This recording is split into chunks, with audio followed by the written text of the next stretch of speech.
খ্রিস্ট জাতিরা কত বিষাক্ত জাতি, যে অসংখ্য নবী রাসূলকে হত্যা করেছে এই জাতি, আজকে যেরকম করে অসংখ্য মুসলমানদেরকে হত্যা করেছে, এরাই হলো সেই জাতি। এরাই কি? এরাই সেই জাতি যারা নবী হত্যা করতে পারে, তারা মুসলমান হত্যা করা কোনো ব্যাপার না। হাদিস শরীফের ভিতরে আসছে, একদিন সকালবেলা প্রায় 40 জন নবীকে একত্রিত করে একসাথে প্রায় 40 জন নবী এরা একসাথে হত্যা করেছে। বিকালবেলা তাদের অনুসারী প্রায় 250 মুসলমানদেরকে একসাথে কি করছে? হত্যা করেছে। এরা সেই জাতি। সর্বশেষ হযরত ঈসা আলাইহিস সালামকে মারতে গিয়েছিল, তখন কি হয়েছিল বলেন তো? ঈসা আলাইহিস সালামকে আল্লাহ আকাশে তুলে নিয়ে গিয়েছিলেন। এই জন্য ঈসা আলাইহিস সালামকে এরা মারতে পারে না। তাহলে ঈসা আলাইহিস সালাম কি করতো? এরা হত্যা করতো। ঈসা আলাইহিস সালামকে যখন আকাশে তুলে নিয়ে গিয়েছিলেন, এরপরে এই ফিলিস্তিনের ভিতরে বনি ইসরাইলরা এই ইহুদিরা বসবাস শুরু করেছিল। এরপরে ডালাও ভাবে প্রায় 550 বছর পর্যন্ত খ্রিস্টান ধর্ম প্রচার হয়েছে। কি ধর্ম? খ্রিস্টান ধর্ম। খ্রিস্টান ধর্ম প্রচার হইতে প্রায় 550 বছর।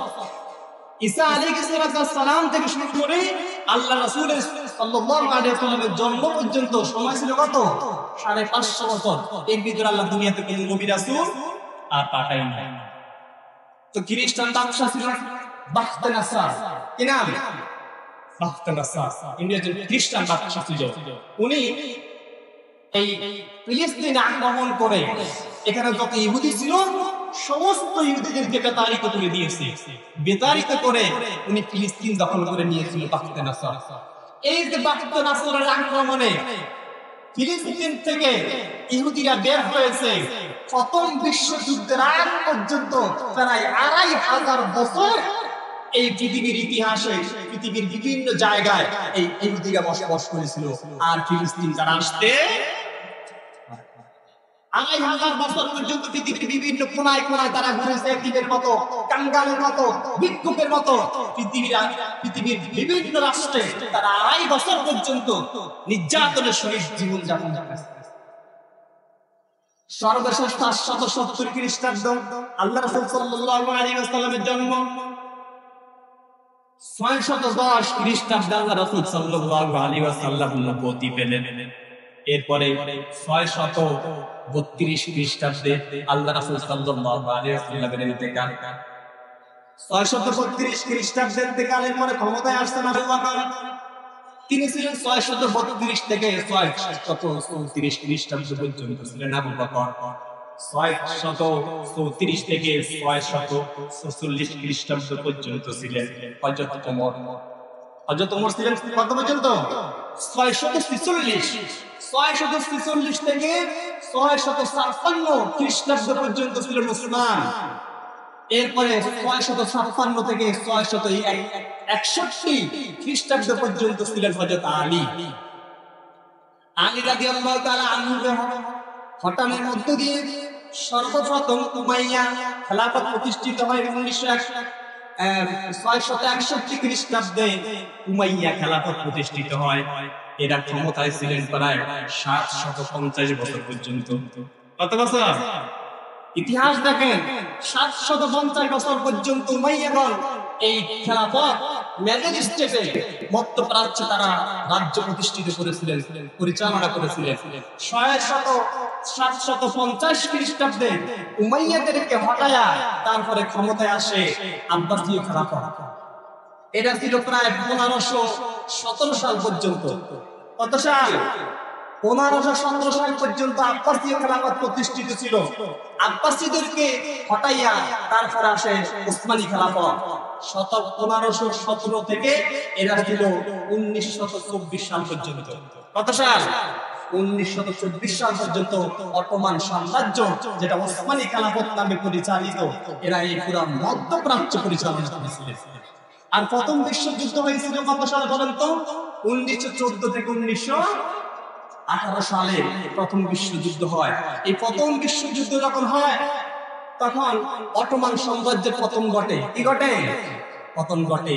এই অটোমান সাম্রাজ্য, ওসমানীয় খেলাফত যখন ধ্বংস হয়ে যায়, তখন এই পৃথিবীর আনাচে কানাচে লুকিয়ে থাকা সমস্ত ইহুদিরা আবারও মাথা ছাড়া দিয়ে। ইতিহাস দেখুন, 1917 সালে এরা ব্রিটিশদের পাল্টা শুরু করেছে। কি করেছে? ব্রিটিশদের গোলামি শুরু করেছে। ব্রিটিশরা যেভাবে বলতো, এই ইহুদিরা সব কাজ সেভাবে করত। সর্বপ্রথম ইহুদিদের হাত ধরে তারপরে এরা একত্রিত হয়। একত্রিত হয়ে ইহুদি ব্রিটিশদেরকে বলেছিলেন যে আমরা আপনাদের কাছে একটা অভিযোগ হলো যে পৃথিবীতে বসবাস করার মতো আমাদের কোনো জায়গা নেই, আমাদেরকে থাকার মতো একটা জায়গা দেন। যেটাকে ব্রিটিশদের সাথে ইহুদিদের চুক্তি হয়েছিল 1917 সালে, যেটা আর্থার জেমস বেলফোর চুক্তি নামে পরিচিত। এই চুক্তির উদ্দেশ্য যে ব্রিটিশেরা পৃথিবীতে যত ছড়িয়ে ছিটিয়ে ইহুদি আছে, সমস্ত ইহুদিদেরকে এই ফিলিস্তিনে আবার বসবাস করার জায়গা করে দিবে। মাঝখান দিয়ে বলি, এই 637 খ্রিস্টাব্দে ওমর রাদিয়াল্লাহু তাআলা যখন ক্ষমতায় আসছেন, ক্ষমতায় আসার 3 বছর পরে এই খ্রিস্টান বাদশা খ্রিস্টানদের দখলে জেরুজালেম, এই ফিলিস্তিন ছিল, তাদের কথাটায়া এই মুসলমানদের দখলে ওমর রাদিয়াল্লাহু তাআলা কি এনেছিলেন। এরপরে প্রথম বিশ্বযুদ্ধ যখন তাদের সাথে এই চুক্তি হয়েছিল 1917 সালে, এই ফিলিস্তিনের ভিতরে সর্বপ্রথম 1000 ইহুদি প্রবেশ করে। কত হাজার? এই সর্বপ্রথম ব্রিটিশরা তাদেরকে সুযোগ করে দেয়। 1000 যখন আসছে 1920 সাল, 20,000 ইহুদি প্রবেশ করেছে ফিলিস্তিনে। 1923 সালে প্রবেশ করেছিল প্রায় 35,000 ইহুদি। 1931 সালে ইহুদির সংখ্যা তখন দাঁড়িয়েছে 1 লক্ষ। কত? 1 লক্ষ। দ্বিতীয় বিশ্বযুদ্ধ শুরু হয়েছিল 1939 সাল থেকে 1944 সাল পর্যন্ত, 1945 সাল পর্যন্ত দ্বিতীয় বিশ্বযুদ্ধ। দেখেন এরা কত নিমখারাম জাতি, যে ব্রিটিশরা এদেরকে এই ফিলিস্তিনে থাকার জায়গা করে দিয়েছে। এরা খুব অভিজ্ঞ, এরা চিন্তা করেছে ব্রিটিশদের সাথে যেহেতু আমেরিকার যুদ্ধ চলতেছে, সুতরাং ব্রিটিশরা ক্ষমতায় থাকবে না। এরা তলে তলে আমেরিকার সাথে কি করছে? হাত মিলাইছে। হাত মিলান এরা যখন জানতে পারছে ব্রিটিশরা, তখন ওই যে হিটলার একসাথে 60 লক্ষ মারছে। কত লক্ষ? এই বিশ্বাসঘাতকতা করার অপরাধে হিটলার 60 লক্ষ ইহুদি একসাথে হত্যা করেছে। আর বাকি যেগুলো ছিল এগুলো আটলান্টিক মহাসাগর পাড়ি দিয়ে তারপরে যাই ইহুদি উঠছে। কোথায়? 1945 সালে যখন বিশ্বযুদ্ধ শেষ হয়েছে, দ্বিতীয় বিশ্বযুদ্ধ শেষ, জাতিসংঘ প্রতিষ্ঠিত হয়েছে। জাতিসংঘ প্রতিষ্ঠিত হওয়ার পরে এরা ইহুদিরা জাতিসংঘের কাছে একটা জিনিস চাইছে, সেটা হলো এই যে এই যুদ্ধের সময় এই ইহুদিরা কিন্তু গোপনীয় ভাবে এই আমেরিকাকে অনেক হেল্প করেছিল। তার ভিতরে একজন বিজ্ঞানীর নাম উল্লেখযোগ্য, সেটা হলো ইহুদি একজন বিজ্ঞানী যার নাম ছিল কাইম ইয়াসম্যান। উনি এক ধরনের গ্লিসারিন নামক যন্ত্র আবিষ্কার করেছিল, পদার্থ যেটা যুদ্ধের ক্ষেত্রে আপনার বিভিন্ন বোমা এবং বন্দুক বিভিন্ন রাইফেলে ব্যবহার করা হতো। এটা দ্বিতীয় বিশ্বযুদ্ধে আমেরিকাকে বিজয়ের জন্য প্রায় 60% কার্যকারী ভূমিকা রেখেছে। এই সুবিধার্থে আমেরিকারা তাকে বলেছিল, জাতিসংঘ বলেছিল যে তোমাদের কারণে আমরা দ্বিতীয় বিশ্বযুদ্ধ কি করছি? জয়লাভ করছি, তোমরা আমাদের কাছে পিছা। তখন কাইম ইয়াসম্যান বলেছিল যে আমাদেরকে আপনারা এই ফিলিস্তিনে স্বাধীন রাষ্ট্র হিসাবে আমাদেরকে থাকার বসবাস জায়গা করে দেন। এরপরে 1947 সালে 1945 সালে যখন এটা চুক্তি হয়েছিল আমেরিকাদের সাথে, তখন 1947 সালে একসাথে পুরো পৃথিবীতে ছড়িয়ে ছিটিয়ে থাকা প্রায় 6 লক্ষ ইহুদি আপনার ফিলিস্তিনে প্রবেশ করে। 1948 সাল প্রতিষ্ঠিত হয় ইসরায়েল নামক রাষ্ট্র। ইসরায়েল নামক রাষ্ট্র 1948 সালে যখন প্রতিষ্ঠিত হয়েছে, প্রতিষ্ঠিত হওয়ার আধা ঘন্টার 30 মিনিটের মাথায় জাতিসংঘ তাদেরকে রাষ্ট্রীয়ভাবে কি দিয়েছে? স্বীকৃতি দিয়েছে।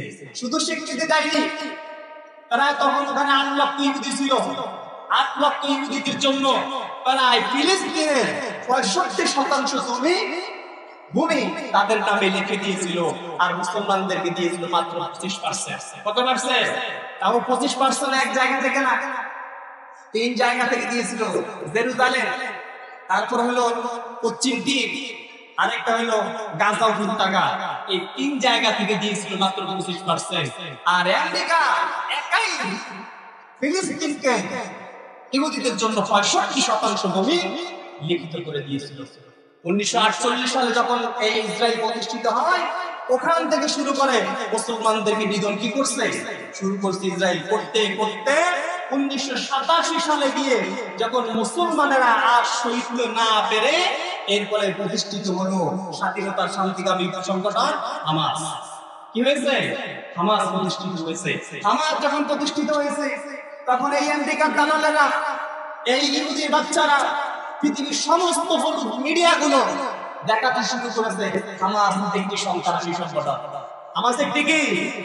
অথচ 1947 সাল থেকে শুরু করে প্রায় এই 2024 সাল পর্যন্ত, এই যে এতটি বছর পর্যন্ত মুসলমানদেরকে হত্যা করতেছে, মুসলমানদের হত্যা করতেছে, কোন মিডিয়া, কোন রাষ্ট্র মুসলমানদের পক্ষে কখনো কথা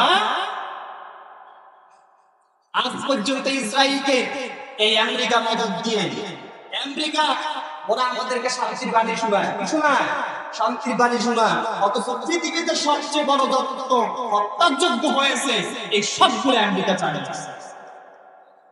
প্রায় ইরাকে 20 লক্ষ মুসলমান হত্যা করেছে, প্রায় আফগানিস্তানে প্রায় 10 লক্ষ মুসলমান হত্যা করেছে।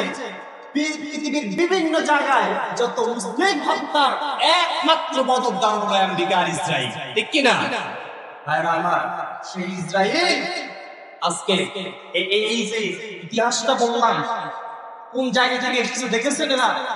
সেই ইব্রাহিম আলাইহিস সালামের এক সন্তান ইসহাক, ইসহাকের এক সন্তান ইয়াকুব, ইয়াকুবের 12 সন্তান, যারা আজকে ইহুদি নামে পরিচিত। এই হলো ইহুদিদের ইতিহাস, কলঙ্কময় ইতিহাস। আল্লাহ তাআলা সর্বশেষ তাদের ব্যাপারে কোরআনে যে সিদ্ধান্ত জানিয়েছেন সেটা শুনেন। আল্লাহ রাব্বুল আলামিন বলেন, দুরিবাত আলাইহিমুদ দিল্লাতু আইনামা তুদিফু ইল্লা বিহাবলিন মিনাল্লাহি ওয়া হাবলিন মিনান নাস। আল্লাহ বলেন, এই ইহুদিরা পৃথিবীর যেখানে গিয়েছিল সেখানে তারা মার খেয়েছে। কি খেয়েছে? পৃথিবীর যেখানেই গেছে ওখানে ওরা মার খেয়েছে। হ্যাঁ, কোন জায়গায় আল্লাহ নিজে দয়া করে তাদেরকে বাঁচাইছে, না হয় মানুষদের অনুগ্রহে তারা কি বেঁচে ছিল। শেষ পর্যন্ত ইহুদিরা যদি পৃথিবীতে শেষ দিন পর্যন্ত যদি বাঁচতে চায়, তাহলে তাদের নিজ ক্ষমতায় কখনো ইহুদিরা বাঁচতে পারবে না। অন্যের হাত ধরে, অন্যের সাহায্য নিয়ে, আজকে যেরকম করে আমেরিকার সাহায্য নিয়ে ইসরায়েল বেঁচে আছে, কিয়ামত পর্যন্ত এরা নিজেরা কিচ্ছু করতে পারবে না। আরেকজনের শক্তি সামর্থ্য, আরেকজনের সাহায্য সহযোগিতা নিয়ে এরা পৃথিবীতে বেঁচে থাকতে হবে। তবে দুঃখের বিষয় হলো ইসরায়েল আজকে যেখানে বসে মুসলমানদের বুকের উপরে হত্যা চালায়, সেই জায়গাটা কোন জায়গায়? এটা হলো মিডল ইস্টে, মধ্যপ্রাচ্যে, যেখানে ইসরায়েলের চতুর্পাশে মুসলিম কান্ট্রি, এক পাশে জর্ডান, আরেক পাশে বাহরাইন, আরেক পাশে মিশর, সৌদি আরবিয়া সহ এই রাষ্ট্রগুলো চতুর্পাশে মুসলিম কান্ট্রি, আর মুসলমানদের কলিজার উপরে বসে মুসলমানদের বুকে আঘাত করে। একটা ইসলামিক রাষ্ট্রগুলো কথা বলে না, ঠিক বলেন? একটা ইসলামিক কান্ট্রি কথা বলে না। আর আমরা এই সমস্ত আরব কান্ট্রি গুলোকে দেখে মনে করি যে এরা ইসলামের অনুসারী। এরা কি ইসলামের অনুসারী? আপনারা অবাক হবেন শুনলে, এই যে দুবাই, এই যে বাহরাইন, এই সমস্ত রাষ্ট্রগুলো, জর্ডান সহ, এগুলা সবচেয়ে বেশি মদদ যাদেরকে ইসরায়েলকে তারা দিয়েছে সেটার নাম হলো দুবাই। সেটার নাম কি? দুবাই। আপনারা মনে করেন যে জুব্বা পরে, এরপরে কি বলে এটাকে, এই হ্যাঁ মাথায় পাগড়ি পরে অনেক বড় বড় মুসলমান তাদেরকে বলা হয়। এগুলোর মতো শয়তান বর্তমান পৃথিবীতে সারা রাত নাইট কালামে সময় কাটাবে আর দিন বলে ঘুরাবে, আল্লাহ মালিক হয়ে তারপর রাস্তায় হাঁটবে। এই হলো মুসলমানদের অবস্থা। অথচ আল্লাহ রাসূল সাল্লাল্লাহু আলাইহি ওয়াসাল্লাম যখন এসেছিলেন এই আরব বেদুইনদেরকে এই অশিক্ষিত একটা জাতিকে, একটা মূর্খ জাতিকে আল্লাহর নেতৃত্ব দিয়ে, আল্লাহ রাসূল এবং সাহাবায়ে কেরামের নেতৃত্বের মধ্য দিয়ে আল্লাহ রাব্বুল আলামিন এদেরকে বিশ্বের এক নাম্বার স্থানীয় করেছে। এটা সেই বেদুইন যারা খাইতে জানতো না, যারা পড়তে জানতো না, যারা পড়তে পারতো না, একটা অশিক্ষিত জাতিকে আল্লাহ রাসূল সাল্লাল্লাহু আলাইহি ওয়াসাল্লাম নেতৃত্বের মাধ্যমে পৃথিবীর শ্রেষ্ঠ জাতিতে তারা পরিণত হয়েছে। আজকে সেই জাতি তার ইতিহাস ঐতিহ্য ভুলে, সবকিছু ভুলে আজকে বিলালের জাতি পরিণত হয়েছে। এটা কি সেই জাতি না যে তলোয়ারের মাধ্যমে আর ইমানের সাহায্য সহযোগিতা, ইমানের বলিয়ানে এরা সেই পারস্য, সেই রোম সহ, স্পেন সহ পুরা পৃথিবী এরা নিয়ন্ত্রণ করেছিল? এটা সেই জাতি না? আজকে ইসলাম ছেড়ে দিয়ে, কোরআন ছেড়ে দিয়ে, জিহাদ ছেড়ে দিয়ে এরা আজকে অর্থের লোভে আর নারীর লোভে পড়ে এরা ইসলামের ইতিহাস ঐতিহ্য সবকিছু শেষ করে চলেছে। সর্বশেষ কথা হলো, কিয়ামতের আগে এই আরব শাইখদেরকে এবং আরবি যে কান্ট্রিগুলো আছে, আল্লাহ প্রত্যেকটা কান্ট্রিকে ভিক্ষার থালা হাতে ধরাবেন, ভিক্ষার থালা হাতে ধরাবেন। আজকে ফিলিস্তিনের মুসলমানরা যেরকম করে নির্যাতিত, এই আরবিক কান্ট্রিগুলো প্রত্যেকটা কান্ট্রি এরকম নির্যাতিত হবে, এতে কোনো সন্দেহ নাই। সর্বশেষ ফিলিস্তিনের মুসলমানেরাই হাসিটা হাসবে, বিজয়ের হাসিটা ফিলিস্তিনের মুসলমানেরাই আসবে। আল্লাহ তাদের পক্ষে আছে। আল্লাহ রাব্বুল আলামিন সর্বসময় আমাদেরকে ফিলিস্তিনি মুসলমানদের পক্ষে থাকার তৌফিক দান করুন। সকলে বলি আমিন।